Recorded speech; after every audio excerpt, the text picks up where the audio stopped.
கையிலை, தில்லை, சிவபுரம் வித்தியாசம் சார். தில்லை பூலோக கைலாயம், கைலாயம் நெஜ கைலாயம், சிவபுரம் இதுக்கெல்லாம் அப்பாற்பட்டது. தேவதேவன் மெய்ச்சேவகன் தென்பெருந்தோரை நாயகன் மூவராலும் அறியுள்னா முதல் ஆய ஆனந்த மூர்த்தியா யாவராயினும் அன்பரன்றி அறிய ஒண்ணாத மலர்ச்சோதி. யாவராயினும் அப்போ உலகுக்கு அப்புறத்தே நம்ம வைக்கக்கூடிய இடம் சிவபுரம்.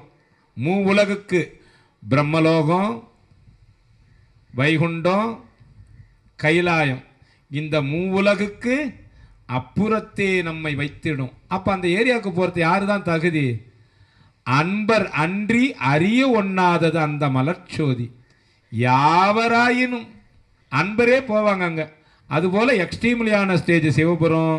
இந்த பூலோகத்திலே தட்சண்ய கைலாயன்றதுக்கு, கைலாயத்துக்கு நிகராக பூலோகத்தில் இருக்கக்கூடியது நம்ம சிதம்பரம், தில்லையம்பதி.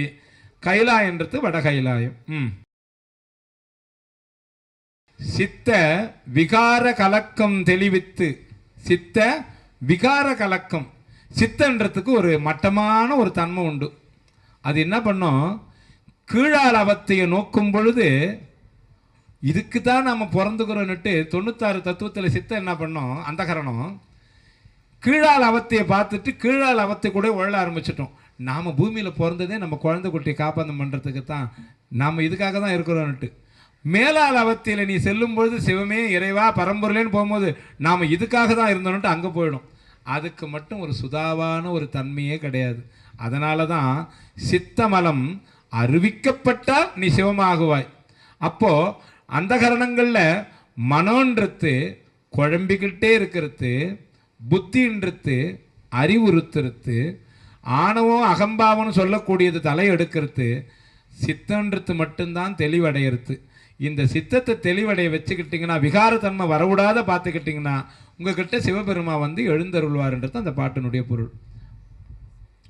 சரியை சரீர சம்பந்தமாக செய்யக்கூடிய காரியம்.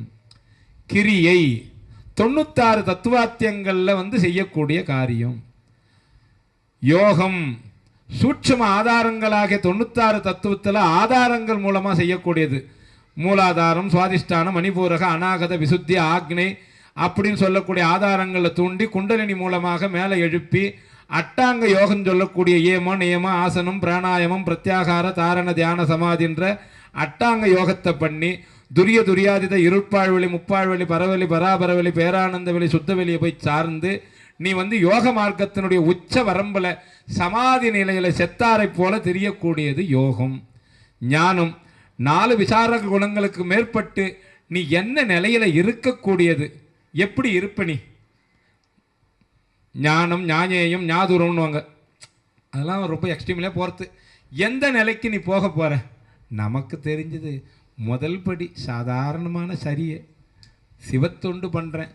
ஒரு பூ பறித்து நான் போடுற சந்தோஷம் இருக்குது பாரு, என் உடம்பை வருத்தி வாசிக்கிற வாசிப்பு இருக்குது பாரு, அதை கேட்டு ரசிக்கிற ரசனை இருக்குது பாரு, அவரை பற்றி பாடுற பாட்டுக்கு உண்டான தன்மை இருக்குது பாரு, கண்டு கொஞ்ச நேரம் ரசித்து விடுற சொட்டு கண்ணீருக்கு இருக்க மகத்துவம் ஞானத்துக்கு கூட கிடையாது என்னை பொறுத்து வரும்.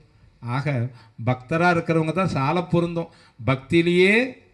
பக்தியிலேயே யோகமும் வரும், பக்தியிலேயே ஞானமும் வரும், பக்தியிலேயே மோனமும் வந்துடும்.